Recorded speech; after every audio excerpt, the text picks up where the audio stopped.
മുഖാമുഖത്തിലേക്ക് സ്വാഗതം.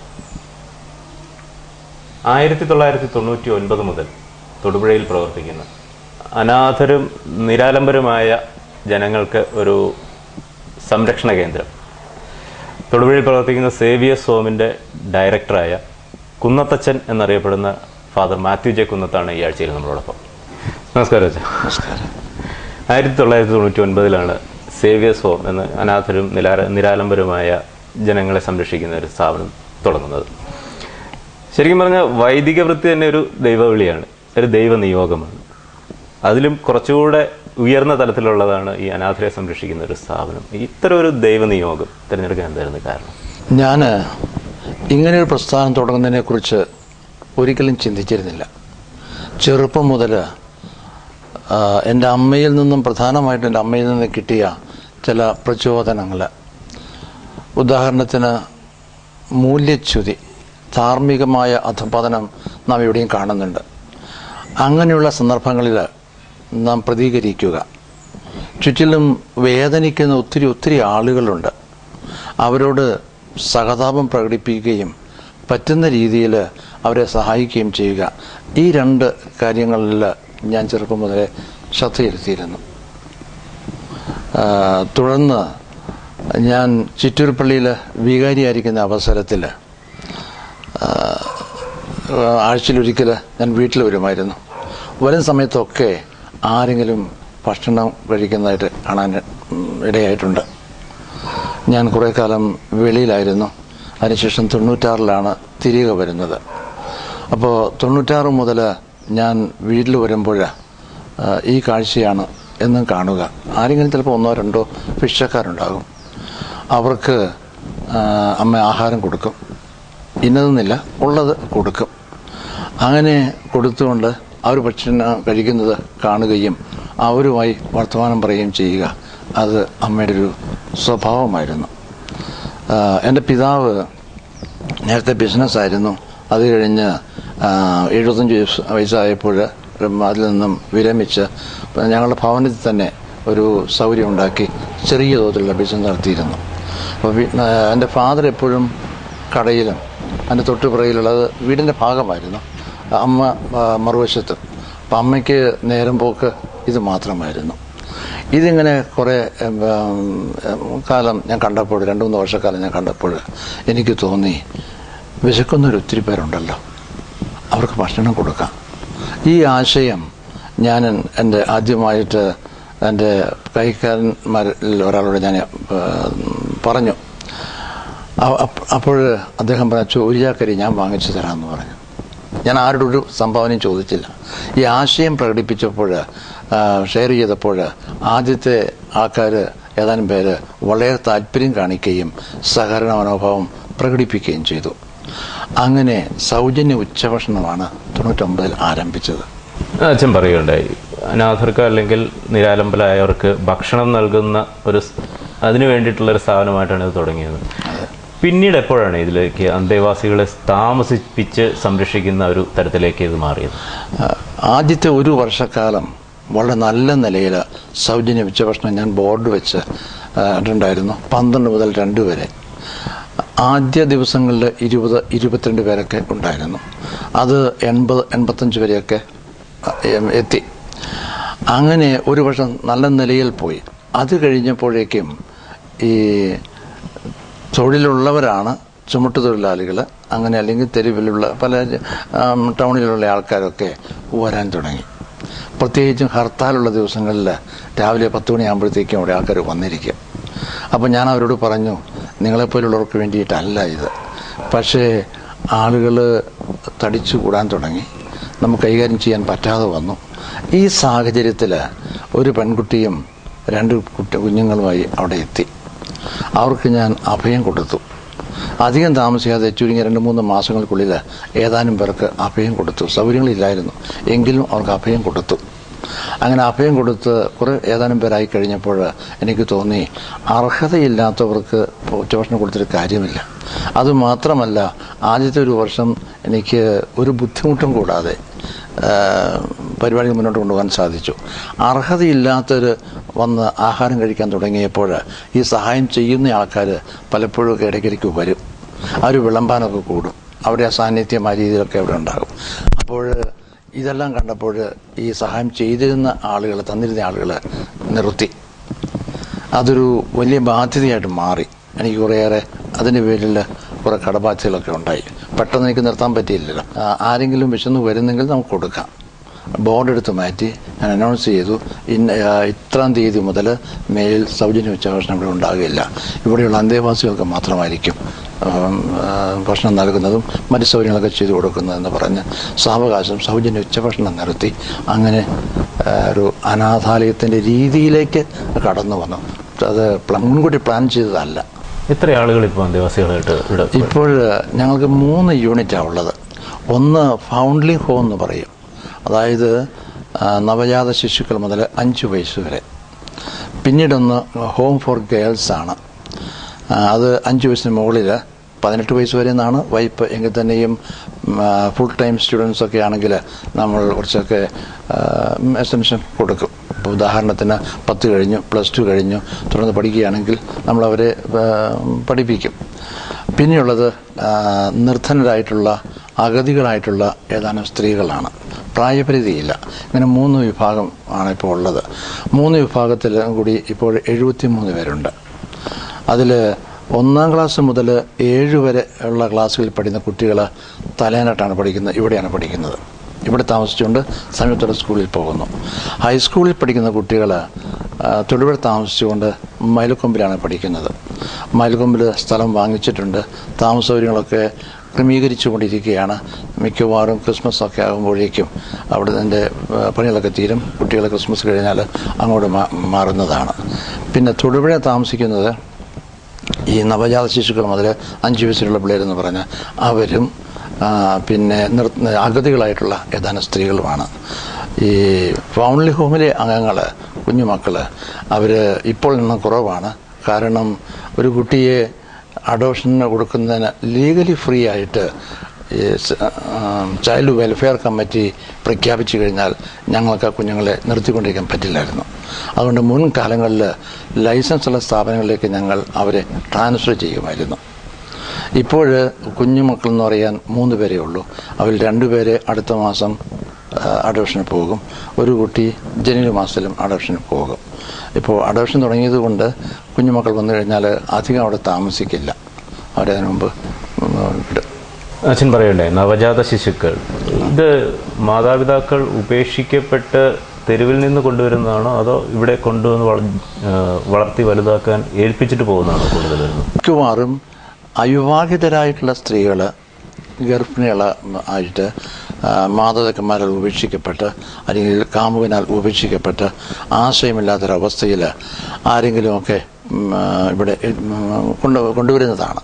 അവരുടെ അവശേഷിക്കുന്ന ഗർഭകാല പീരീഡ് ഉണ്ടല്ലോ, അത് ഞങ്ങൾ വേണ്ടതുപോലെയൊക്കെ സംരക്ഷണം കൊടുക്കും. ആശുപത്രിയിൽ കൊണ്ടുപോകും. അങ്ങനെ എല്ലാ കാര്യങ്ങളും ചെയ്യും. പ്രസവം അങ്ങനെ തുടങ്ങിയ എല്ലാ കാര്യങ്ങളും ഞങ്ങൾ തന്നെ സംരക്ഷണം നൽകും. പ്രസവിച്ചു കഴിഞ്ഞാൽ ചുരുങ്ങിയ ദിവസങ്ങൾക്കുള്ളിൽ അവർ കുട്ടിയെ ഏൽപ്പിച്ചിട്ട് അവർ പോകും. അങ്ങനെയാണ് നവജാത ശിശുക്കൾ ഇവിടെ വരിക. ഞങ്ങൾ കുഞ്ഞുങ്ങളെ സ്വീകരിക്കുന്നുണ്ട് എന്ന് നാട്ടുകാരെ അറിയിക്കാൻ വേണ്ടിയിട്ട് കുറച്ച് നാൾ അമ്മത്തൊട്ടിൽ എന്നുള്ളൊരു ബോർഡ് അവിടെ വെച്ചിരുന്നു. അതിപ്പോഴില്ല. അമ്മത്തൊട്ടിൽ തുടങ്ങണമെങ്കിൽ അതിന് പ്രത്യേകമായ നിബന്ധനകളുണ്ട്. അതേക്കുറിച്ച് ഞാൻ പ്ലാൻ ചെയ്യുന്നുണ്ട്. പക്ഷേ സ്ഥല സൗകര്യത്തിൻ്റെ പേരിലൊരു അല്പം മടി ഉണ്ട്. അത് സാമൂഹിക ക്ഷേമ വകുപ്പിൻ്റെ അനുവാദം വേണം. അവർ ഇത് തുടങ്ങുന്നതിന് എന്നെ പ്രേരിപ്പിക്കുന്നുണ്ട്. പിന്നെ ഒരു നല്ല തുക അതിനുവേണ്ടി മുടക്കേണ്ടതുമുണ്ട്. നല്ല സംവിധാനമൊക്കെ ഉണ്ടാക്കണമെങ്കിൽ അതേക്കുറിച്ച് ആലോചിക്കുന്നുണ്ട്. ഇപ്പോഴില്ല. ഇപ്പോൾ ഉള്ള നവജാത ശിശുക്കളെല്ലാം ഈ രീതിയിൽ വരുന്നതാണ്. നവജാത ശിശുക്കൾ ഇങ്ങനെ ഇവിടെ താമസിച്ച് പ്രസവിച്ച് കുട്ടികളെ ഏൽപ്പിച്ച് പോകുന്ന മാതാപിതാക്കൾ പിന്നീട് എപ്പോഴെങ്കിലും അവരുടെ കുട്ടിയെ അന്വേഷിച്ച് തിരികെ വരുന്ന ഒരു സംഭവം ഉണ്ടായി? ഇന്ന് വരെ തിരികെ വന്നിട്ടില്ല. അവർ 100 രൂപ പത്രത്തിലാണ് എഴുതി തരുന്നത്. അത് നോട്ടറിയുടെ മുൻപിലായിരിക്കണം. അതല്ലെങ്കിൽ ചൈൽഡ് വെൽഫെയർ കമ്മിറ്റിയിലെ ഏതെങ്കിലും ഒരു അംഗത്തിൻ്റെ മുൻപിൽ വെച്ചായിരിക്കണം അവർ സറണ്ടർ ചെയ്യേണ്ടത്. എഗ്രിമെൻ്റ് എഴുതുമ്പോൾ അതിനകത്ത് വ്യക്തമായിട്ട് പറയുന്നുണ്ട്, 60 ദിവസത്തിനുള്ളിൽ ഞാൻ തിരികെ വന്നാൽ എൻ്റെ കുട്ടിയെ തരണമെന്ന്. ഇന്ന് വരെ ആരും വന്നിട്ടില്ല. 60 ദിവസം കഴിഞ്ഞാൽ ചൈൽഡ് വെൽഫെയർ കമ്മിറ്റി കുട്ടിയെ ലീഗലി ഫ്രീ ആയിട്ട് പ്രഖ്യാപിക്കും. ഞാൻ നേരത്തെ സൂചിപ്പിച്ചതുപോലെ മുൻ വർഷങ്ങളിൽ അങ്ങനെ പ്രഖ്യാപിച്ചു കഴിഞ്ഞാൽ ചുരുങ്ങിയ ദിവസങ്ങൾക്കുള്ളിൽ ആ കുട്ടിയെ ഞങ്ങൾ വേറെ സ്ഥാപനത്തിലേക്ക് ട്രാൻസ്ഫർ ചെയ്യണമായിരുന്നു. ഇനിയിപ്പോൾ ഞങ്ങൾക്ക് ട്രാൻസ്ഫർ ചെയ്യേണ്ട ആവശ്യമില്ല, കാരണം ഇപ്പോൾ ലൈസൻസ് ഉണ്ട്. കുട്ടികളെ അഡോപ്റ്റ് ചെയ്യാൻ, അതായത് ദത്ത് നൽകുന്ന സംവിധാനം ഇപ്പോൾ തുടങ്ങിയിരിക്കുന്നു എന്ന് പറഞ്ഞു. എന്തൊക്കെയാണ് ഇതിൻ്റെ പ്രൊസീജിയർ? ഒത്തിരി സാധാരണക്കാരുടെ ഭാഷയിൽ പറഞ്ഞാൽ വളരെയേറെ കടമ്പകൾ കിടക്കേണ്ടതുണ്ട്. അങ്ങനെ സാധാരണക്കാർ പറയുക. രജിസ്റ്റർ ചെയ്യണം.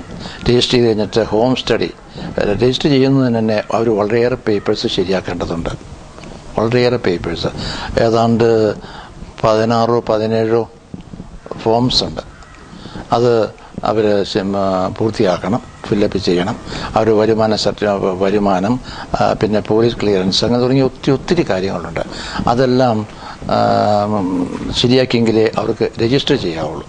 രജിസ്റ്റർ ചെയ്ത് കഴിഞ്ഞാൽ പിന്നീട് ഞങ്ങൾ ഹോം സ്റ്റഡി, അതായത് സ്ഥാപനത്തിൽ നിന്നും ഒരു സീനിയർ സോഷ്യൽ വർക്കർ അവരുടെ വീട് സന്ദർശിച്ച് ചുറ്റുപാടുകളെല്ലാം മനസ്സിലാക്കും. അയൽവാസികളെ ആരെങ്കിലുമൊക്കെ കാണും. അപ്പോൾ അവരെ പറയുന്നത് പാപ്സ് എന്നാണ് പറയുക, പൊട്ടൻഷ്യൽ അഡോപ്റ്റീവ് പേരൻസ്. ഈ പാപ്സ് ആയിട്ട് മുന്നോട്ട് വന്നിരിക്കുന്നവർ കുട്ടിയെ ദത്തെടുക്കാൻ അർഹരാണോ എന്ന് തീരുമാനിക്കുന്നതിനുള്ള നടപടിക്രമമാണ് ഹോം സ്റ്റഡി റിപ്പോർട്ട്. അത് കഴിയുമ്പോൾ ഞങ്ങൾ തീരുമാനിക്കും കൊടുക്കാമെന്ന്. പക്ഷേ എങ്കിലും സാധാരണഗതിയിൽ ആപ്ലിക്കേഷൻസ് വളരെയധികം ഉണ്ട്, കുട്ടികൾ വളരെ കുറവാണ്. സപ്ലൈ ആൻഡ് ഡിമാൻഡ് തിയറിയാണല്ലോ എല്ലാ രംഗത്തും നമ്മളെ നിയന്ത്രിക്കുന്നത്. എൻ്റെ കണക്കൂടനുസരിച്ച് ദത്തെടുക്കുന്നതിന് വേണ്ടിയിട്ട് അപ്ലൈ ചെയ്യുന്നവരിൽ 25% പേർക്ക് പോലും കുട്ടികൾ കിട്ടുമോ എന്ന് സംശയമാണ്. കാരണം അത്രമാത്രം ആളുകൾ മുന്നോട്ട് വരുന്നുണ്ട് കുട്ടികളെ ദത്തെടുക്കാൻ. പക്ഷെ നമുക്ക് കുട്ടികളെ കൊടുക്കാനില്ല. ഇപ്പോൾ ഞാനൊരു സംവിധാനത്തെക്കുറിച്ച് ചിന്തിച്ചുകൊണ്ടിരിക്കുകയാണ്. പല സ്ഥാപനങ്ങളിലുമുള്ള കുട്ടികൾ 12 വയസ്സ് താഴെയാണെങ്കിൽ നമുക്ക് ദത്ത് കൊടുക്കാം. പല സ്ഥാപനങ്ങളിലും എനിക്ക് തോന്നുന്നു ഉള്ള പല കുഞ്ഞുങ്ങളിലും അന്വേഷിക്കാനോ ഒന്നും ആരും ഉണ്ടാകില്ല. അങ്ങനെയുള്ളവരെ നമുക്ക് വേണമെങ്കിൽ പത്രത്തിൽ പരസ്യം ചെയ്യാം. കാരണം ഒരു അനാഥാലയത്തിൽ കുഞ്ഞിനെ കൊണ്ടാക്കി, സറണ്ടർ ചെയ്തിട്ടില്ല, ആക്കിയിട്ട് 6-7 വർഷമായി, ഒരിക്കലും പോലും തിരിഞ്ഞു നോക്കിയിട്ടില്ല. അങ്ങനെയെങ്കിൽ നമുക്ക് പത്രത്തിൽ പരസ്യം ചെയ്യാം. ഞാനിപ്പോൾ ഒരു കുട്ടിക്ക് വേണ്ടിയിട്ട് പരസ്യം ചെയ്തിട്ടുണ്ട്. താമസിയാതെ 2-3 കുട്ടികൾക്ക് വേണ്ടിയിട്ട് ഞാൻ പരസ്യം ചെയ്യുന്നുണ്ട്. പരസ്യം ചെയ്തിട്ട് 4 മാസമൊക്കെ നമ്മൾ സമയം കൊടുക്കും. ആ 4 മാസത്തിന് ഉള്ളിൽ അവർക്ക് അന്വേഷണമൊന്നും ഇല്ല എങ്കിൽ നമുക്കവരെ ലീഗലി ഫ്രീ ആയിട്ട് പ്രഖ്യാപിക്കാം. അപ്പോൾ പരസ്യം കൊടുക്കുമ്പോൾ ഞങ്ങളുടെ നമ്പറും ഉണ്ടാകും, അടുത്ത പോലീസ് സ്റ്റേഷൻ നമ്പറും ഉണ്ടാകും. അപ്പോൾ ആരും ഒന്നും അന്വേഷിക്കുന്നില്ലെങ്കിൽ CWCയിൽ നമുക്ക് അപേക്ഷ വയ്ക്കാം, എൻ്റെ കുട്ടിയെ ഡോക്യുമെൻറ്റ്സ് എല്ലാം സഹിതം. അപ്പോൾ യുക്തമെന്ന് തോന്നിക്കഴിഞ്ഞാൽ അവർ ലീഗലി ഫ്രീ ആക്കും. ലീഗലി ഫ്രീ ആക്കി കഴിഞ്ഞാൽ നമുക്ക് പ്രായമായ പിള്ളേരെ ദത്തെടുക്കാൻ ധാരാളം ആൾക്കാർ മുന്നോട്ട് വരുന്നുണ്ട്. ഇപ്പോഴത്തെ വ്യവസ്ഥ അനുസരിച്ച് ഭാര്യയുടെയും ഭർത്താവിൻ്റെയും പ്രായപരിധി രണ്ടും കൂടി ഒരുമിച്ചാണ്. 90 വയസ്സാണ്. 90 വയസ്സ് താഴെയാണെങ്കിൽ 1 വയസ്സ് താഴെയുള്ള കുട്ടിയെ ദത്തെടുക്കാം. 2 പേർക്കും കൂടി 90 കൂടുതലാണ് എങ്കിൽ 1 വയസ്സിന് മുകളിൽ. പരമാവധി 105 വയസ്സാണ്. ഉദാഹരണത്തിന് ഇപ്പോൾ 55-50 ആണെന്ന് വിചാരിക്കുക. 105 പൂർത്തിയായാൽ പിന്നെ ദത്തെടുക്കാൻ പറ്റില്ല.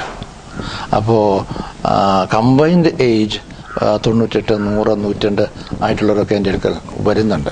അവർക്ക് 7, 8, 9 വയസ്സ് പ്രായമുള്ള കുട്ടികളെ എടുക്കാൻ താല്പര്യമുണ്ട്. അതുകൊണ്ട് ആ രീതിയിലുള്ളൊരു അന്വേഷണം, ഒരു പരിശ്രമം എൻ്റെ ഭാഗത്ത് നടത്താൻ ഞാൻ ഉദ്ദേശിക്കുക. അച്ഛൻ്റെ ഒരു അനുഭവത്തിൽ ദത്തെടുക്കലിന് തയ്യാറായി വരുന്ന മാതാപിതാക്കൾ കൂടുതലും സ്വദേശീയരാണോ അതോ വിദേശീയരാണോ? സ്വദേശികൾക്ക് മാത്രമേ കൊടുക്കാൻ അനുവാദമുള്ളൂ, ലൈസൻസ് ഉള്ളൂ. വിദേശികൾക്ക് കൊടുക്കാൻ ലൈസൻസ് ഇല്ല. അതുകൊണ്ട് എൻ്റെ അടുത്ത് ആരും വരാറുമില്ല.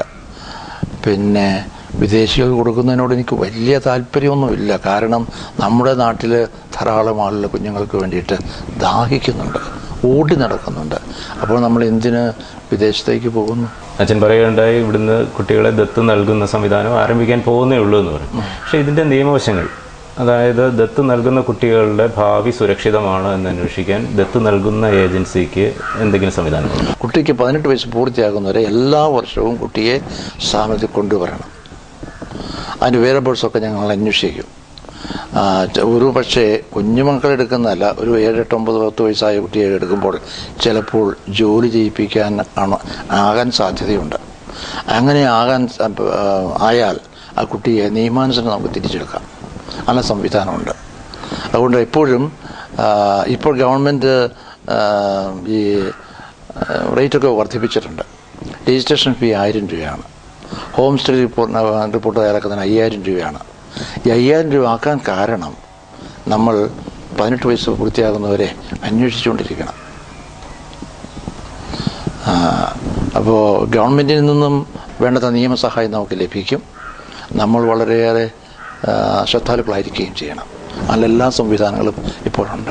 പൊതുവെ തന്നെ കണ്ടുവന്നിട്ടുള്ള ഒരു സംഗതി, ഈ സ്ഥാപനത്തിലെ അന്തേവാസികളുടെ ഉന്നമനത്തിന് വേണ്ടി അല്ലെങ്കിൽ അവരുടെ കഴിവുകൾ പരിപോഷിക്കുന്നതിന് വേണ്ടി പല സംവിധാനങ്ങൾ, ഹാൻഡിക്രാഫ്റ്റ് നിർമ്മാണ യൂണിറ്റ്, അതുപോലെ എന്തെങ്കിലും ഒരു ഇടത്തരം ജോലി ചെയ്ത് അവിടെ ജീവിക്കുക അല്ലെങ്കിൽ വരുമാന മാർഗമായിട്ട് ചില സംവിധാനങ്ങൾ എല്ലായിടത്തും കണ്ടിട്ടുണ്ട്. ഇത്തരത്തിൽ എന്തെങ്കിലും സംവിധാനം താങ്കൾ? ഞാനിപ്പോൾ തുടങ്ങിയതിന് ശേഷം എൻ്റെ അടുക്കലുള്ള ഏറ്റവും പ്രായമായ കുട്ടികൾ 10ാം ക്ലാസ്സിൽ എത്തിയിട്ടുള്ളൂ, 3 പേര്. ഞാനെപ്പോഴും കുട്ടികളോട് പറയാറുള്ളത്, പഠിക്കാൻ കഴിവുണ്ട്, താല്പര്യമുണ്ട്, പഠിക്കുന്നുവെങ്കിൽ നിങ്ങൾക്ക് എന്തുമാത്രം വേണമെങ്കിലും പഠിക്കാം. കാരണം ഇപ്പോഴും എൻ്റെ അടുത്ത് ഇടയ്ക്കിടയ്ക്ക് ചോദിക്കാറുണ്ട്, പ്രൊഫഷണൽ സ്റ്റഡീസിന് അച്ഛന് പിള്ളേരുണ്ടോ എന്ന് ചോദിക്കാറുണ്ട്. കോളേജിൽ പഠിക്കുന്ന പിള്ളേരുണ്ടോയെന്ന് എൻ്റെ ചോദിക്കാറുണ്ട്. അതുകൊണ്ട് എനിക്ക് തോന്നുന്നു ഭാവിയിൽ പിള്ളേരുടെ പഠനത്തെ സംബന്ധിച്ചിടത്തോളം നാം ബുദ്ധിമുട്ടേണ്ട ആവശ്യമില്ല. ആളുകൾക്ക് സഹായിക്കും. നമ്മൾ നല്ല കാര്യം ചെയ്യുന്നു എന്ന ആൾക്ക് ബോധ്യമുണ്ടാകണം. ഇപ്പോൾ ഞാൻ തൊടുപുഴ പ്രവർത്തനം തുടങ്ങിയിട്ട് ഇപ്പോൾ 14 വർഷം പൂർത്തിയാകാൻ പോവുകയാണ്. അതിന് ഇടവകയിൽ ജോലി ചെയ്തിരുന്ന കാലത്ത് മിക്കവാറും തൊടുപുഴ പരിസര പ്രദേശങ്ങളിലായിരുന്നു ഞാൻ ജോലി ചെയ്തിരുന്നത്. അതുകൊണ്ട് ഈ പ്രദേശത്തുള്ള വളരെയേറെ ആളുകൾ എന്നെ അറിയും. അപ്പോൾ ഇവിടെ കിട്ടുന്ന പണം നമ്മൾ വേണ്ട രീതിയിൽ പ്രയോജനപ്പെടുത്തുന്നു എന്ന ബോധ്യമെന്ന ആളുകളെ സഹായിക്കും. ഞാൻ നേരത്തെ പറഞ്ഞല്ലോ, അർഹതയില്ലാത്ത ആളുകൾ ഉച്ച ഭക്ഷണത്തിന് കുറെ കഴിഞ്ഞപ്പോൾ വരുമാനം ഇല്ലാതെ പോയി എന്ന് ഞാൻ പറഞ്ഞല്ലോ. അതുപോലെ നമ്മൾ നല്ല കാര്യം ചെയ്യുന്നുവെന്ന് ആളുകൾക്ക് ബോധ്യം വന്നാൽ ആളുകൾ സഹായിക്കും. നമ്മൾ അതേക്കുറിച്ച് വിഷമിക്കേണ്ട കാര്യമൊന്നുമില്ല. എന്തൊക്കെയാണ് പ്രധാനമായിട്ടും സ്ഥാപനത്തിൻ്റെ ധനാഗമ മാർഗങ്ങൾ? സംഭാവന മാത്രമേ ഉള്ളൂ പൊതുജനങ്ങളിൽ നിന്നും. കഴിഞ്ഞ വർഷം ഞങ്ങൾക്ക് തുച്ഛമായ ഗ്രാൻഡ് ഗവൺമെൻറ്റിൽ നിന്ന് ലഭിച്ചു. വളരെ തുച്ഛമായത് പറഞ്ഞ 13,000 താഴെ രൂപ. ഈ വർഷം കുറെ കൂടുതൽ കിട്ടും. കാരണം ഞങ്ങൾക്ക് കഴിഞ്ഞ മുൻ വർഷങ്ങളിൽ വളരെ വൈകിയാണ് ഗ്രാൻറ്റിനുള്ള അപേക്ഷയൊക്കെ അംഗീകരിക്കപ്പെട്ടത്. അപ്പോൾ 2 മാസത്തെ 3 മാസത്തെ ഗ്രാൻറ്റാണ് കിട്ടിയത്. ഇപ്രാവശ്യം ഞങ്ങൾക്ക് 12 മാസത്തേക്കും കിട്ടും. അപ്പോൾ കുറച്ച് കൂടുതൽ തുകയുണ്ടാകും. എന്നാലും അത് മൊത്തം തെളിഞ്ഞ് നോക്കുമ്പോൾ ചെറിയൊരു അംശം മാത്രമേ ഉണ്ടാവുള്ളൂ. ഞാൻ ആരോടൊരു പൈസ ചോദിക്കാറില്ല. ആരംഭകാലത്ത് തെരഞ്ഞു പിടിച്ച ചില ആളുകളൊക്കെ ഞാൻ കാണുമായിരുന്നു. ഇപ്പോൾ അതുപോലും ഇല്ല. നമുക്ക് അനുദിന ചെലവുകൾക്ക് യാതൊരു ബുദ്ധിമുട്ടുമില്ല. ഇനി ഇപ്പോൾ കുറച്ച് കടബാധ്യതകളൊക്കെ ഉണ്ട്. കാരണം ഞാൻ സ്ഥലം വാങ്ങിച്ചു. ഇതുപോലെയൊക്കെ 36 സെൻറ്റ് സ്ഥലമുണ്ട്. ഇത് വാങ്ങിച്ചതാണ്. പിന്നെ മൈലക്കൊമ്പിൽ സ്ഥലം വാങ്ങിച്ചു. അപ്പോൾ ആ രീതിയിൽ കുറച്ച് ബുദ്ധിമുട്ടുകളൊക്കെ ഉണ്ട്. എങ്കിലും അനുദിന ചെലവുകൾക്ക് യാതൊരു ബുദ്ധിമുട്ടുമില്ല. ആൾക്കാർ വേണ്ടതുപോലെ സഹായിക്കുന്നുണ്ട്. ഏതൊക്കെ തരത്തിലുള്ള ആളുകളെ പ്രധാനമായിട്ടും ഇപ്പം അച്ഛൻ്റെ സ്ഥാപനത്തിലേക്ക് അന്തേവാസികളായിട്ട് സ്വീകരിക്കുന്നത്? കുട്ടികളുടെ കാര്യത്തിൽ ഞങ്ങൾ നിർബന്ധമാക്കിയിരിക്കുന്നത് CWC മുഖേനയാണ്. വഴിയോരങ്ങൾ ഞങ്ങൾക്ക് പിള്ളേരെ സ്വീകരിക്കാൻ പാടില്ല. അങ്ങനെ കണ്ടെത്തി കഴിഞ്ഞാൽ പോലീസ് വിവരം അറിയിക്കണം. ആരംഭകാലത്ത് ആരെങ്കിലും വരുമായിരുന്നു, സ്വീകരിക്കുമായിരുന്നു. പ്രത്യേക നടപടിക്രമങ്ങളൊന്നും ഇല്ലായിരുന്നു. കാരണം അന്ന് ഞങ്ങൾ ഇതേക്കുറിച്ച് ചിന്തിച്ചിരുന്നില്ല. താൽക്കാലികമായൊരു സഹായം ചെയ്തു കൊടുക്കാമെന്നുള്ള പ്രതീക്ഷയൊക്കെ ഉണ്ടായിരുന്നുള്ളൂ. ഇപ്പോൾ ഗവൺമെൻറ്റിൻ്റെ ഭാഗത്തു നിന്നും വളരെയേറെ നിയമങ്ങളുണ്ട്. ഉദാഹരണത്തിന് ഓർഫനേജ് കൺട്രോൾ ബോർഡാണ് ഇപ്പോൾ ഇതിനെയൊക്കെ നിയന്ത്രിക്കുന്നത്. ഓർഫനേജ് കൺട്രോൾ ബോർഡ് രൂപീകൃതമായിട്ട് 16-17 വർഷങ്ങളേ ആയിട്ടുള്ളൂ. ആരംഭകാലത്ത് അവരും നിയമങ്ങളൊന്നും പ്രാബല്യത്തിൽ കൊണ്ടുവരുന്ന അത്രമാത്രം ശ്രദ്ധിച്ചിരുന്നില്ല. ഇപ്പോൾ വളരെ സ്ട്രിക്റ്റാണ്. അപ്പോൾ അതുകൊണ്ട് ഇപ്പോൾ നമുക്ക് വഴിയിൽ പറ്റുന്ന പിള്ളേരെ നേരെ നമുക്ക് എടുക്കാൻ പറ്റില്ല. നമുക്ക് സ്വീകരിച്ചു കഴിഞ്ഞാൽ ചുരുങ്ങിയ മണിക്കൂറുകൾക്കുള്ളിൽ, അല്ലെങ്കിൽ 24 മണിക്കൂറുകൾക്കുള്ളിൽ നമ്മൾ അധികാരികളെ അറിയിക്കുകയും വേണ്ട നടപടിക്രമങ്ങളെല്ലാം പൂർത്തിയാക്കുകയും ചെയ്യണം. ഇപ്പോൾ ഞങ്ങൾക്ക് കിട്ടുന്നത് കൂടുതൽ പിള്ളേരും CWC മുഖേനയാണ്. ചിലപ്പോൾ CWCയിൽ മിക്കവാറും മാതാക്കളായിരിക്കും നേരിട്ട് പോകും. ഞങ്ങളെടുത്തു നിന്ന് ഞങ്ങൾ അങ്ങോട്ട് ഡയറക്റ്റ് ചെയ്യും. വേറെ ചില സന്ദർഭങ്ങളിൽ ഉപേക്ഷിക്കപ്പെട്ട കുഞ്ഞുങ്ങളെ പോലീസ് കണ്ടെത്താറുണ്ട്. ഒരു 3-4 വർഷം മുൻപ് പീരിമേട്ടിൽ നിന്നും 3 പിള്ളേരെ പോലീസുകാർ കൊണ്ടുവന്ന് തൊടുപുഴ CWC കൊണ്ടുവന്നു. അവരെന്നോട് ചോദിച്ചു, സ്വീകരിക്കാമെന്ന് ചോദിച്ചു. ഇങ്ങനെ ഈ രീതിയിൽ ഇടയ്ക്കും ഒക്കെ പിള്ളേരെ കിട്ടാറുണ്ട്. അപ്പോൾ എന്നാലും CWC മുഖേനയാണ് ഏറ്റവും സുരക്ഷിതം. അതായിരിക്കും ആ മാർഗം ഞങ്ങൾ അവലംബിക്കുന്നത്. ഞാൻ കേട്ടിട്ടുള്ളതാണ്, എത്രത്തോളം സത്യമാണെന്ന് എനിക്കറിയില്ല. അതായത് അനാഥർ മാത്രമല്ല, സനാഥരായ കുട്ടികളെ, അതായത് മാതാപിതാക്കൾക്ക്, തീരെ ദരിദ്രരായ മാതാപിതാക്കൾ വിദ്യാഭ്യാസം നൽകാനോ ആരോഗ്യപരമായ അവരുടെ ഭക്ഷണത്തിൻ്റെ കാര്യങ്ങൾ ശ്രദ്ധിക്കാനോ കഴിവില്ലാത്ത മാതാപിതാക്കൾ കുട്ടികളെ കൊണ്ട് ഏൽപ്പിച്ച് പോറ്റുന്ന ഒരു സംവിധാനം ഉണ്ടെന്ന് ഞാൻ കേട്ടിട്ടുണ്ട്. എത്രത്തോളം സത്യമാണെന്ന് എനിക്കറിയില്ല. അങ്ങനെയുള്ളവർ വന്നു കഴിഞ്ഞാൽ ഞങ്ങൾ CWCയിലേക്ക് അയക്കുക. CWC ചൈൽഡ് വെൽഫെയർ കമ്മിറ്റി അവർക്കാണുള്ള കുട്ടികളുടെ മേലുള്ള പൂർണ്ണ ഉത്തരവാദിത്വ അധികാരം. അവർ റെക്കമെൻഡ് ചെയ്ത് കഴിഞ്ഞാൽ ഞങ്ങൾ സ്വീകരിക്കും. അച്ഛൻ പറഞ്ഞവൾ തെരുവുകളിൽ അലഞ്ഞ് നടക്കുന്ന കുട്ടികൾ, ദൈവാധാനത്താൽ തൊടുപുഴയിൽ അത്തരം കുട്ടികളെ കാണുവാനേ ഇല്ല. പക്ഷേ കേരളത്തിലുണ്ട്, പല സ്ഥലങ്ങളിലും അലഞ്ഞു തിരിഞ്ഞ് നടക്കുന്ന കുട്ടികളെ കാണാറുണ്ട്. ഇത്തരത്തിൽ അച്ഛൻ യാത്ര ചെയ്യുന്ന അവസരത്തിൽ ഇങ്ങനെ അലഞ്ഞു തിരിഞ്ഞ് നടക്കുന്ന കുട്ടികളെ കണ്ടാൽ അവരെ ഏറ്റെടുത്ത് കൊണ്ടുവരാറുണ്ടോ? അത് മറ്റ് ഏജൻസികളെ അറിയിച്ച്, അതായത് ചൈൽഡ് വെൽഫെയർ കമ്മിറ്റി അല്ലെങ്കിൽ പോലീസ് അതുപോലുള്ള ഏജൻസികളെ അറിയിച്ച് അവരെ ഏറ്റെടുക്കുന്ന സംവിധാനം എന്തെങ്കിലും ചെയ്യാറുണ്ടോ? യാത്രയിൽ ഞാൻ ഒരിക്കൽ പരിശ്രമിച്ചതാണ്. കോട്ടയം ഡിസ്ട്രിക്റ്റിൽ ഒരു കുട്ടി ഭിക്ഷാടനത്തിലിരിക്കുന്നത് കണ്ടു. ആ കാര്യം ഞാൻ പോലീസിൽ വിവരം അറിയിച്ചു. അവിടുത്തെ വേറെ ആളുടെ സഹായത്തോടുകൂടി ഞാൻ പോലീസ് സ്റ്റേഷനിൽ നമ്പർ വാങ്ങി. പ്രതികരണമൊന്നും ഉണ്ടായില്ല. ഇന്നിപ്പോൾ ഇടുക്കി ഡിസ്ട്രിക്റ്റിലാണ് എങ്കിൽ എനിക്കെന്തെങ്കിലും ചെയ്യാൻ സാധിക്കും. ഡിസ്ട്രിക്റ്റിന് വെളിയിൽ എനിക്കൊന്നും ചെയ്യാനാവില്ല. നവജാത ശിശുക്കൾ മുതൽ 10ാം ക്ലാസ്സിൽ പഠിക്കുന്ന കുട്ടികൾ വരെ ഇപ്പോൾ അന്തേവാസികളായിട്ടുണ്ട്. ഈ വളർന്നു വരുന്ന കുട്ടികളുടെ ഭാവി ഭദ്രമാക്കാൻ എന്തൊക്കെ നടപടികൾ സ്വീകരിക്കും? ആദ്യമേ തന്നെ അവരുടെ വിദ്യാഭ്യാസം പൂർത്തിയാക്കണമല്ല. 10ാം ക്ലാസ് എന്ന് പറയുന്നപ്പോൾ ഒന്നുമല്ല. 10ാം ക്ലാസ് കഴിഞ്ഞാൽ സ്വാഭാവികമായിട്ടും അവരുടെ തുറന്നുള്ള പഠനമാണ് ഞാൻ ഉദ്ദേശിക്കുന്നത്. തുറന്നുള്ള പഠനം കഴിഞ്ഞ് ഏതെങ്കിലും തരത്തിലുള്ള ജോലിയൊക്കെ വാങ്ങിച്ചു കൊടുക്കാമെന്നുള്ള പ്രതീക്ഷ എനിക്കുള്ളത്. ഇപ്പോൾ തുടങ്ങിയിട്ട് ഇത്രയും വർഷമേ ആയിട്ടുള്ളൂ. കുട്ടികൾ ജോലി ചെയ്യാറായിട്ടുള്ള കുട്ടികളില്ല. അപ്പം അതുകൊണ്ട് ആസന്ന ഭാവിയിൽ ഒന്നും ചെയ്യേണ്ടതില്ല. കുട്ടികളുടെ വിദ്യാഭ്യാസ നിലവാരം, നല്ല കഴിവുള്ള കുട്ടികൾ തീർച്ചയായിട്ടും ഉണ്ടാവും. ഇത്തരത്തിലുള്ള കുട്ടികളുടെ വിദ്യാഭ്യാസം, അതായത് ഉന്നത വിദ്യാഭ്യാസം സ്പോൺസർ ചെയ്യാൻ ആളുകൾ മുന്നോട്ട് വരുന്നുണ്ട്. ഞാൻ നേരത്തെ സൂചിപ്പിച്ചല്ലോ, എൻ്റെ അടുക്കൽ പലരും ചോദിക്കാറുണ്ട്, പ്രൊഫഷണൽ സ്റ്റഡീസിന് പിള്ളേരുണ്ടോ, കോളേജിൽ പഠിക്കുന്ന പിള്ളേരുണ്ടോ എന്നൊക്കെ ചോദിക്കാറുണ്ട്. ഈ വന്ന് ചോദിക്കുന്നവരുടെ ഉദ്ദേശം ഉണ്ട് എങ്കിൽ സഹായിക്കാൻ വേണ്ടിയിട്ടാണ്. അപ്പം അതുകൊണ്ട് ഇപ്പോൾ എൻ്റെ മറുപടി ഇല്ല എന്നുള്ളതാണ്. അപ്പം അത് കാരണം ഞാൻ ആ മേഖലയിലേക്ക് കടന്നിട്ടില്ല. ഏതാനും കുട്ടികളെ ഇപ്പോൾ പഠിപ്പിക്കുന്നതിന് റെഗുലർ സ്പോൺസേഴ്സ് ഉണ്ട്. ഇപ്പോൾ കുട്ടികൾ ഹൈസ്കൂളിൽ പഠിക്കുന്നവർ 4-5 പേർക്ക് സ്പോൺസേഴ്സ് ഉണ്ട്. അതായത് അവർ ഇപ്പോൾ ചിലർ 20,000 രൂപ ഒരാണ്ടിൽ തരുന്നുണ്ട്, ചിലർ 25,000 രൂപ തരുന്നുണ്ട്. അങ്ങനെ 20,000-25,000 ഒക്കെ തരുന്ന 4-5 പേരുണ്ട്. അപ്പോൾ തീർച്ചയായിട്ടും അവർ പഠനം മുന്നോട്ട് പോകുമ്പോഴാണ്. ഇപ്പോൾ ഹൈസ്കൂളിൽ പഠിക്കുന്ന പിള്ളേർക്ക് എന്നോട് പറഞ്ഞിട്ടുണ്ട്, പലരും പറഞ്ഞിട്ടുണ്ട്, അച്ഛൻ കോളേജിൽ പഠിക്കുന്ന നന്നായിട്ട് നല്ല മാർക്കോടി പാസ്സാകുകയാണെങ്കിൽ കോളേജിൽ പഠിക്കുന്നുണ്ടെങ്കിൽ പറ്റുന്ന സഹായം ചെയ്യാമെന്ന് എൻ്റെ അടുത്ത് വാഗ്ദാനം ചെയ്ത പലരുമുണ്ട്. ഇത്തരത്തിൽ അനാഥാലയങ്ങൾ അല്ലെങ്കിൽ വൃദ്ധജനങ്ങളെ സംരക്ഷിക്കുന്ന കേന്ദ്രങ്ങൾ കൂണുപോലെ ഇപ്പോൾ നാട്ടിൽ മുളച്ചു വരുന്നുണ്ട്. ഇത്തരം സ്ഥാപനങ്ങൾ തുടങ്ങുന്നവരുടെ പലരുടെയും ലക്ഷ്യം അതൊരു ധനാഗമ മാർഗമായിട്ടാണ്. ഇത്തരത്തിലൊരു പ്രവണത ആശാസ്യമാണ്. എന്നെ സംബന്ധിച്ചിടത്തോളം എനിക്കുള്ളതെല്ലാം ഞാൻ കൊടുത്തു, ഒന്നും ബാക്കി വെച്ചിട്ടില്ല. തൊടുപുഴ ടൗണിൻ്റെ ഹൃദയഭാഗത്ത് അത്രയും സ്ഥലം എൻ്റെ സ്വന്തമായിരുന്നു. അതിന് വിലപിടിപ്പുള്ള സ്ഥലമാണ്.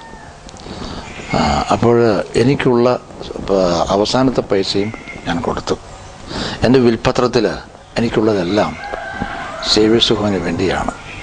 ധനാഗമ മാർഗം എന്നെ സംബന്ധിച്ചിടത്തോളം ഇല്ല.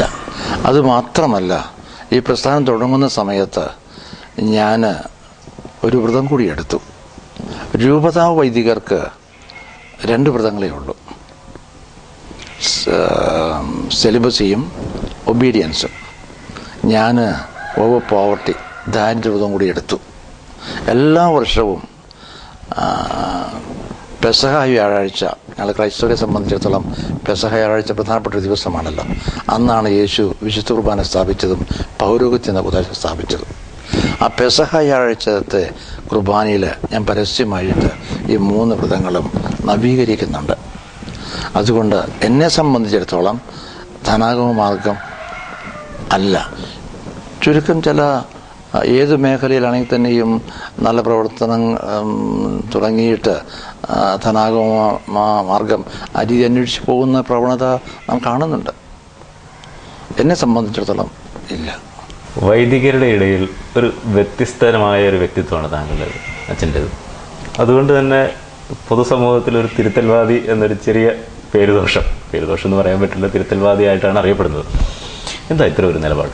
ഞാൻ ചെറുപ്പം മുതൽ, പ്രത്യേകിച്ചും സെമിനാരിൽ പഠിച്ചിരുന്ന കാലം മുതൽ മറ്റുള്ളവരിൽ നിന്നും വ്യത്യസ്തനായിരുന്നുവെന്ന് എനിക്ക് തോന്നിയിട്ടുണ്ട്. കാരണം ഞാൻ പറഞ്ഞിട്ടുള്ള ആശയങ്ങൾ പലർക്കും ഉൾക്കൊള്ളാൻ സാധ്യമല്ലായിരുന്നു.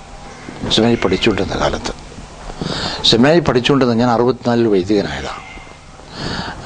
60കളിൽ ഞാൻ വളരെ ശക്തമായ ഭാഷയിൽ പറയുമായിരുന്നു സഭയിൽ ഇന്ന നവീകരണങ്ങളൊക്കെ ആവശ്യമാണ് എന്ന്. അപ്പോൾ ചെറുപ്പം മുതൽ ചെറുപ്പം മുതൽ ഫിലോസഫി കോഴ്സ് കഴിഞ്ഞതിന് ശേഷം എൻ്റെ മനസ്സിന് വേണ്ടത്ര പാകതയും പക്വതയും ഉണ്ടായത്, പിന്നെ നല്ല ശരിയായ രീതിയിൽ ചിന്തിക്കുവാനുള്ള ശക്തി അല്ലെങ്കിൽ കഴിവൊക്കെ എനിക്ക് ആർജിക്കാൻ സാധിച്ചത് എൻ്റെ തത്വശാസ്ത്ര പഠനത്തോടു കൂടിയാണ്. തത്വശാസ്ത്ര പഠനം എൻ്റെ ജീവിതത്തിൽ വളരെയേറെ മനോഭാവത്തിൽ, കാഴ്ചപ്പാടിൽ വളരെയേറെ മാറ്റങ്ങൾ വരുത്തിയിട്ടുണ്ട്. അപ്പം അതുകൊണ്ട് നല്ലത് നല്ലതാണെന്നും തെറ്റായത് തെറ്റാണെന്നും ഞാൻ ഉറക്കെ പറയും. അത് തിരുത്തൽവാദമാണോ എന്ന് എനിക്കറിയില്ല. എൻ്റെ മനസാക്ഷി അനുസരിച്ച് ഞാൻ പ്രവർത്തിക്കുന്നു. സാധാരണ രീതിയിൽ വൈദികരും അല്ലെങ്കിൽ സന്യാസിനി സമൂഹവും ആണ് കൂടുതലും ഇത്തരം സ്ഥാപനങ്ങൾക്ക് മേൽനോട്ടം വഹിക്കുന്നത്. അവർ മേൽനോട്ടം വഹിക്കുന്ന ഇത്തരം സ്ഥാപനങ്ങൾക്ക് സഭയുടെ ഒരു പിന്തുണ നല്ല രീതിയിൽ ഉണ്ടാവാറുമുണ്ട്. അച്ഛൻ്റെ ഈ സ്ഥാപനത്തിന് സഭയുടെ ഒരു പിന്തുണ എത്രത്തോളം? സഭയുടെ പിന്തുണ എനിക്ക് ഉണ്ടായിട്ടില്ല. പക്ഷെ ഇപ്പോൾ അല്ലെങ്കിൽ ഭാവിയിൽ ഉണ്ടാകുമെന്നുള്ള പ്രതീക്ഷ എനിക്കുണ്ട്.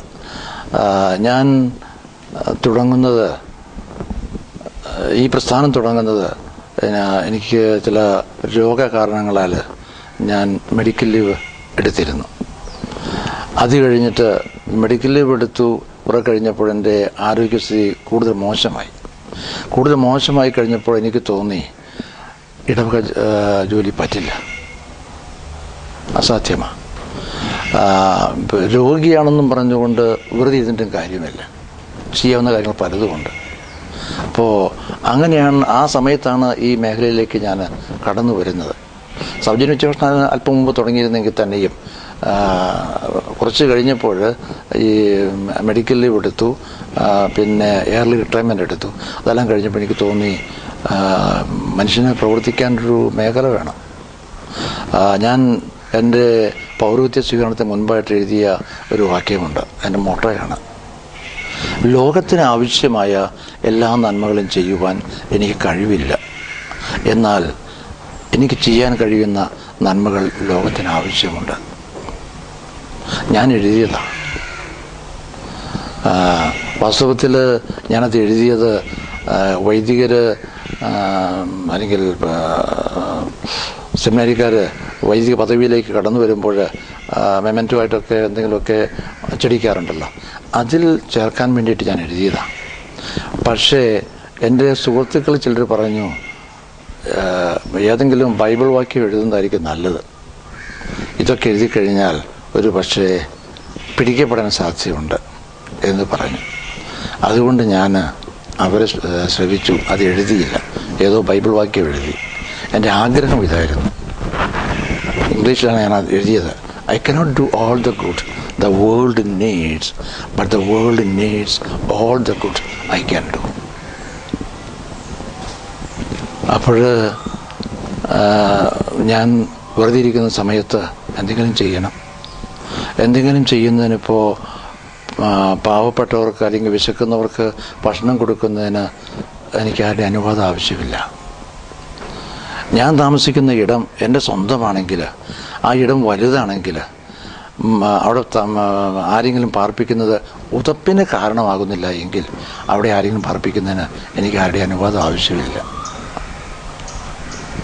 അതുകൊണ്ട് അനുവാദം ആവശ്യമില്ലാത്ത ചില കാര്യങ്ങൾ ഞാൻ ചെയ്തു. പക്ഷേ എല്ലാവർക്കും അത് ഉൾക്കൊള്ളാൻ സാധിച്ചില്ല. പക്ഷേ ഇപ്പോൾ എനിക്ക് തോന്നുന്നു താമസിയാതെ നല്ലൊരു ബന്ധം ഉണ്ടാകുമെന്നുള്ള ആ രീതിയിലേക്ക് വന്നു തുടങ്ങിയിട്ടുണ്ട്. വ്യക്തിയാധിഷ്ഠിത ലക്ഷ്യങ്ങളില്ലാതെയാണ് അച്ഛൻ ഈ ഇത്തരമൊരു സ്ഥാപനം തുടങ്ങി പ്രവർത്തിക്കുന്നത്.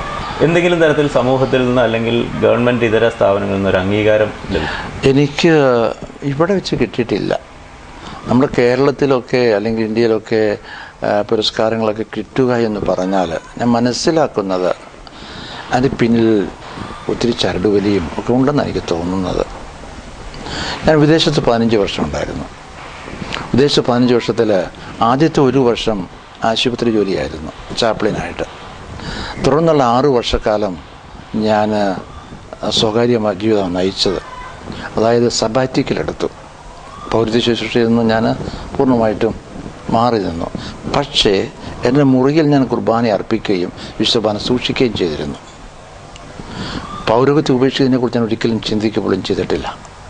പുരോഹിതനായത് ഞാൻ ഒരിക്കലും ദുഃഖിച്ചിട്ടുമില്ല. ഞാൻ അഭിമാനിക്കുന്നു. പക്ഷേ 6 വർഷക്കാലം പരസ്യമായ പുരോഹിത ശുശ്രൂഷ ചെയ്യുന്നതിൽ നിന്നും ഞാൻ മാറി നിന്നു. അങ്ങനെ മാറി നിൽക്കുമ്പോൾ സ്വാഭാവികമായിട്ടും സഭ എന്നെ സംരക്ഷിക്കില്ല. അങ്ങനെ മാറി നിൽക്കുന്നത് അപകടകരമാണ്. കാരണം തിരിച്ചു വരുമ്പോൾ അവർ സ്വീകരിച്ചില്ലെങ്കിൽ നമുക്ക് സ്വീകരിക്കണമെന്ന് പറയാനുള്ള അവകാശമില്ല. അവർ പറയുകയാണ് 6 വർഷക്കാലം മാറി നിന്നപ്പോൾ പൗരോഹിത്യത്തിന് ഉതകാത്ത പലതും ചെയ്തു, അതുകൊണ്ട് സ്വീകരിക്കില്ല എന്ന് പറഞ്ഞാൽ ഞങ്ങൾ കേൾക്കാനേ പറ്റൂ. ഏതായാലും അപകടകരമായിരുന്നെങ്കിൽ തന്നെയും ആ ഒരു തീരുമാനം എടുക്കാൻ ഞാൻ തയ്യാറായി. 6 വർഷക്കാലം ഞാൻ മറ്റു ജോലികൾ ചെയ്ത് ജീവിച്ചു. അതിനുശേഷം വീണ്ടും പൗരത്യ ശുശ്രൂഷയിലേക്ക് വന്നു. 8 വർഷം ഞാൻ ആ രീതിയിൽ അമേരിക്കയിൽ പ്രവർത്തിച്ചു. ആ 8 വർഷക്കാലത്തിനുള്ളിൽ എനിക്ക് പല അംഗീകാരവും കിട്ടിയിട്ടുണ്ട്. അവിടെയും ഞാൻ ആദ്യമേ ഞാൻ സൂചിപ്പിച്ചിരുന്നു മൂല്യച്യുതി, പിന്നെ വേദനിക്കുന്നവരുടെ ആളുകളുടെ വേദന. ഈ 2 കാര്യങ്ങളിലും ഞാൻ വളരെയേറെ പ്രവർത്തനങ്ങൾ അവിടെ നടത്തിയിട്ടുണ്ട്. അതിൻ്റെ പേരിൽ എനിക്ക് ഒത്തിരി അംഗീകാരം കിട്ടിയിട്ടുണ്ട്. ഒരു തരത്തിൽ പറഞ്ഞാൽ ഒരു വ്യക്തിയാധിഷ്ഠിത സ്ഥാപനമാണ്. അതായത് സേവ്യേഴ്സ് ഹോം എന്നറിയപ്പെടുന്നത് കുന്നത്തച്ഛൻ്റെ സ്ഥാപനം എന്നുള്ള രീതിയിൽ. അതെ. തുടർന്ന് കൊണ്ടുപോകാൻ ആരൊക്കെയുണ്ട്? ഇപ്പോൾ ഈ രൂപതയിലെ 5 വൈദികർ ട്രസ്റ്റ് മെമ്പേഴ്സായിട്ടുണ്ട്. താമസിയാതെ 1 മാസത്തിനുള്ളിൽ 2 പേരെ കൂടി ഉൾക്കൊള്ളിക്കാനുള്ള തീരുമാനമെടുത്തിട്ടുണ്ട്. ഞങ്ങൾ കഴിഞ്ഞ ജനറൽ ബോഡി മീറ്റിങ്ങിൽ തീരുമാനമായിട്ടുണ്ട്. അതൊരു 11 വരെ ആക്കണം എന്നാണ് ഞാൻ ഉദ്ദേശിക്കുന്നത്. അത് കഴിഞ്ഞിട്ട് പിന്നെ പേട്രൻസ്, അങ്ങനെ മറ്റു രീതിയിലുള്ള ഗുണകാംക്ഷികൾ, ബെനഫാക്ടേഴ്സ്, അങ്ങനെ പല ടൈറ്റിൽസ് കുറേ ആൾക്കാരൊക്കെ ഉൾക്കൊള്ളിക്കുന്ന താല്പര്യമുണ്ട്. ട്രസ്റ്റ് മെമ്പേഴ്സായിട്ട് 11 പേരെ ഞാൻ ഉദ്ദേശിക്കുന്നത്. 11 പേരുണ്ടെങ്കിൽ സ്വാഭാവികമായിട്ടും ആരെങ്കിലുമൊക്കെ താല്പര്യമുള്ളവരുണ്ടാകുമല്ലോ. അത് മാത്രമല്ല, ട്രസ്റ്റ് രൂപീകരിച്ചപ്പോൾ ഞാൻ മാനേജിങ് ട്രസ്റ്റിയാണ്, എൻ്റെ ആയുഷ്കാലം എന്ന ആ രീതിയിലാണ് എഴുതി പിടിപ്പിച്ചത്. പക്ഷേ കഴിഞ്ഞ ജനറൽ ബോഡി മീറ്റിങ്ങിൽ ഞാൻ തന്നെ കൊണ്ടുവന്ന ആശയം ട്രസ്റ്റിയുടെ സേവനകാലം 5 വർഷമായിരിക്കണം. അപ്പോൾ ഇപ്പോൾ മുതൽ, അതായത് കഴിഞ്ഞ മാസം 27-ാം തീയതി തുടങ്ങി ഒക്ടോബർ 27 മുതൽ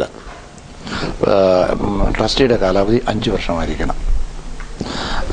പിന്നീട് ഇലക്ട് ചെയ്യുകയാണെങ്കിൽ 1 പ്രാവശ്യം കൂടി ഇലക്ട് ചെയ്യാവുള്ളൂ. 2 ടേമായിട്ട് ഞങ്ങൾ തീരുമാനിച്ചു. അപ്പോൾ ഇങ്ങനെയൊക്കെ പ്രവർത്തിക്കുമ്പോൾ സ്വാഭാവികമായിട്ടും പുറത്തുനിന്ന് ആളുകൾ വരും. നമ്മൾ അതേക്കുറിച്ച് ആകുലപ്പെടേണ്ട ആവശ്യമുണ്ടെന്ന് എനിക്ക് തോന്നുന്നില്ല. നല്ല കാര്യമാണെങ്കിൽ ആരെങ്കിലും തുടർന്ന് കൊണ്ടുപോകും. ഇത്തരത്തിലൊരു ട്രസ്റ്റായിട്ട് ഇത് ഫോം ചെയ്ത സമയത്ത് പൊതുപ്രവർത്തകർ ട്രസ്റ്റിൽ അംഗങ്ങളായിട്ടുണ്ടായിരുന്നു എന്ന് ഞാൻ കേട്ടിട്ടുണ്ട്. ഇപ്പോഴത്തെ അവസ്ഥ എങ്ങനെ? പൊതുപ്രവർത്തകർ അവിടെ വരികയും പല രീതിയിലുള്ള സേവനങ്ങളിൽ ഏർപ്പെടുകയും ചെയ്തിരുന്നു. അപ്പം അതുകൊണ്ട് അവരെ എല്ലാവരെയും ഇതിൻ്റെ ഒരു ഭാഗമായിട്ട് ആളുകൾ കണ്ടു. ഇപ്പോൾ അവിടുത്തെ കാര്യങ്ങളെല്ലാം നടത്തുന്നതിന് സ്റ്റാഫ് മെമ്പേഴ്സുണ്ട്, കെയർ ടേക്കേഴ്സുണ്ട്. അപ്പം അതുകൊണ്ട് പൊതുപ്രവർത്തകരുടെ സജീവമായ സാന്നിധ്യം അവിടെ അല്ലെങ്കിൽ പ്രവർത്തനങ്ങളിൽ നാം കാണുന്നില്ല. പക്ഷേ മെമ്പേഴ്സിൻ്റെ എണ്ണം വർദ്ധിപ്പിച്ചിട്ടുണ്ട്. ഉദാഹരണത്തിന് ഇപ്പോൾ ഞാൻ പറഞ്ഞു, family home, home for girls, home for destitute women, മൂന്നിനും മാനേജിങ് കമ്മിറ്റിയുണ്ട്. ഓരോന്നിലും മാനേജിങ് കമ്മിറ്റി പുറത്തുനിന്നുള്ള രണ്ടുപേരുണ്ട്. പിന്നെ ഡോക്ടറുണ്ട്. ഇവരൊക്കെ 2 മാസത്തിലൊരിക്കൽ സമ്മേളിക്കും, പോളിസിയൊക്കെ നമ്മൾ തീരുമാനിക്കും. ആ രീതിയിലുള്ള പ്രവർത്തനങ്ങൾ ഇപ്പോൾ സജീവമായിട്ടുണ്ട്. ആരംഭകാലത്ത് ഇതൊന്നും ഉണ്ടായിരുന്നില്ല. ഇപ്പോൾ ഗവൺമെൻറ് നിയമങ്ങൾ ധാരാളമുണ്ട്, ആക്ട്സൊക്കെ ഉണ്ട്. അപ്പോൾ അതനുസരിച്ച് നമ്മൾ മുന്നോട്ട് പോകണം. അതുകൊണ്ട് അതിനുള്ള സംവിധാനം എല്ലാം ഉണ്ട്. ഇപ്പോൾ സേവിയേഴ്സ് ഹോം എന്ന ഈ സ്ഥാപനത്തിന് എവിടെയെങ്കിലും ബ്രാഞ്ചുകളുണ്ട്? അത് തൊടുപുഴയിൽ തന്നെ തൊടുപുഴ ആസ്ഥാനമാക്കി ഒരു സ്ഥാപനമായിട്ട് പ്രവർത്തിക്കാനാണ്? തൊടുപുഴ ആസ്ഥാനം ഇപ്പോൾ നമ്മളിരിക്കുന്നത് തലനാട്ടാണല്ലോ. ഇത് LP UP സെഷനിലെ പെൺകുട്ടികൾക്ക് വേണ്ടിയിട്ടാണ്. ക്രിസ്മസ് കഴിഞ്ഞാൽ മയിൽക്കൊമ്പിലേതും പ്രവർത്തിച്ചു തുടങ്ങും. പിന്നീട് ആൺകുട്ടികൾക്ക് വേണ്ടിയിട്ട് ഞങ്ങൾ ആലോചിക്കുന്നുണ്ട്. ഏറ്റവും കൂടുതൽ അലട്ടുന്ന പ്രശ്നം ശുശ്രൂഷയ്ക്ക് ആൾക്കാർ വേണം. ഇപ്പോൾ അത്യാവശ്യം ശുശ്രൂഷകരൊക്കെ ഉണ്ട്. പുതിയ സ്ഥാപനം തുടങ്ങണമെങ്കിൽ ശുശ്രൂഷരെക്കുറിച്ച് നമ്മൾ കൂടുതൽ ചിന്തിക്കേണ്ടതുണ്ട്. അത് പരിഹരിക്കാൻ സാധിച്ചു കഴിഞ്ഞാൽ നമുക്ക് കൂടുതൽ പ്രവർത്തനങ്ങൾ വിപുലമാക്കാൻ സാധിക്കും. നമുക്ക് ഈ അഭിമുഖം അവസാനിപ്പിക്കുന്നതിന് മുമ്പ് ഇത്തരത്തിലൊരു സ്ഥാപനം നടത്തിക്കൊണ്ട് പോകുന്നു, മുന്നോട്ടുള്ളതിൻ്റെ പ്രവർത്തനം നല്ല രീതിയിൽ കൊണ്ടുപോകണം സ്വാഭാവികമായിട്ടും അച്ഛന് ആഗ്രഹമുണ്ടാവും. എന്തൊക്കെയാണ് പ്രതീക്ഷ? ഈ അനാഥാലയത്തിൻ്റെ പുറമെ SPC എന്ന് പറയും, സർവീസ് പ്രൊവൈഡിങ് സെൻറ്റർ. അതായത് ഈ പീഡിപ്പിക്കപ്പെടുന്ന സ്ത്രീകളെ സഹായിക്കുന്നതിന് വേണ്ടി സംവിധാനമാണത്, ഡൊമസ്റ്റിക് വയലൻസ്. അതിനുള്ള പ്രവർത്തനങ്ങളുണ്ട്. അതിന് ഞങ്ങൾക്ക് ലീഗൽ കൗൺസിലറുണ്ട്. ലീഗൽ കൗൺസിലർക്ക് ഓണററിയും കൊടുക്കുന്നത് ഗവൺമെൻറ്റാണ്. അതിന് സംവിധാനമുണ്ട്. പിന്നെ സോഷ്യൽ വെൽഫെയർ സർവീസ് അവർ ഇവിടെ ഒരു കൗൺസിലിംഗ് സെൻറ്റർ തുടങ്ങുന്നതിനെക്കുറിച്ച് എന്നോട് പലപ്പോഴും പറഞ്ഞിട്ടുണ്ട്. അപ്പോൾ അതിനുള്ള സൗകര്യങ്ങളൊക്കെ ഒത്തുവരാത്തതിൻ്റെ പേരില്ല. അപ്പോൾ അങ്ങനെ അനാഥാലയം കൊണ്ട് മാത്രം ഒതുങ്ങി നിൽക്കുകയല്ല ഞാൻ ഉദ്ദേശിക്കുന്നത്. മറ്റ് പല മേഖലകളിലേക്ക് നമുക്ക്, അതായത് സാമൂഹ്യക്ഷേമ പ്രവർത്തനങ്ങൾ, മറ്റ് രീതിയിലുള്ള പ്രവർത്തനങ്ങളല്ല, നമുക്ക് പലതും ചെയ്യാൻ സാധിക്കും. ആ രീതിയിലുള്ള പ്രവർത്തനങ്ങളൊക്കെ മുന്നോട്ട് കൊണ്ടുപോകണം താല്പര്യമുണ്ട്. അത് ഇപ്പോൾ 2 സ്ഥലം വാങ്ങിച്ചു. അതിൻ്റെ പ്രശ്നങ്ങളെല്ലാം പരിഹരിക്കപ്പെടണം. അപ്പം അങ്ങനെ അല്പം സമയം വേണ്ടി വരും. ഏതായാലും എനിക്ക് തോന്നുന്നു അടുത്ത ജനുവരി 26 ആകുമ്പോഴത്തേക്കും 14 വർഷം പൂർത്തിയാകും. അത് വരുന്ന ഒരു വർഷം കൊണ്ട് ഈ 14 വർഷങ്ങൾക്കുള്ളിൽ ഉണ്ടായതിനേക്കാൾ കൂടുതൽ വളർച്ച അടുത്ത ഒരു വർഷം കൊണ്ടുണ്ടാകും. അതിനുള്ള പ്ലാനും പദ്ധതിയൊക്കെ തയ്യാറാക്കിക്കൊണ്ടിരിക്കുകയാണ്. കഴിയുന്നിടത്തോളം ആളുകൾക്ക് കൂടുതൽ നന്മ ചെയ്യുക. നമ്മുടെ ജീവിതം മറ്റുള്ളവർക്ക് വേണ്ടിയിട്ടാണ്. പ്രകൃതിയുമായി പഠിപ്പിക്കുന്നതും അതുതന്നെയാണ്. ഞാൻ ജീവിക്കുന്ന എനിക്ക് വേണ്ടിയിട്ടല്ല. റോസാപ്പൂവിൻ്റെ ആ പുഷ്പത്തിൻ്റെ സൗന്ദര്യവും സുഗന്ധവും പുഷ്പത്തിന് വേണ്ടിയല്ല, നമുക്ക് വേണ്ടിയാണ്. അപ്പോൾ അങ്ങനെ നാം ഓരോരുത്തരും ഒരു റോസാപുഷ്പമായിട്ട് മാറണം. നമ്മുടെ സാന്നിധ്യവും നമ്മുടെ ഇടപെടലുകളെല്ലാം മറ്റുള്ളവർക്ക് പ്രയോജനപ്പെടണം. അപ്പോഴാണ് മനുഷ്യജീവിതം ധന്യമാകുന്നത്. വളരെ നന്ദി കുന്നപ്പച്ചായി. മുഖാമുഖത്തിൽ പങ്കെടുത്തതിനും താങ്കളുടെ തുടർന്നുള്ള എല്ലാ പ്രവർത്തനങ്ങൾക്കും എല്ലാ ആശംസകളും നേരുന്നു.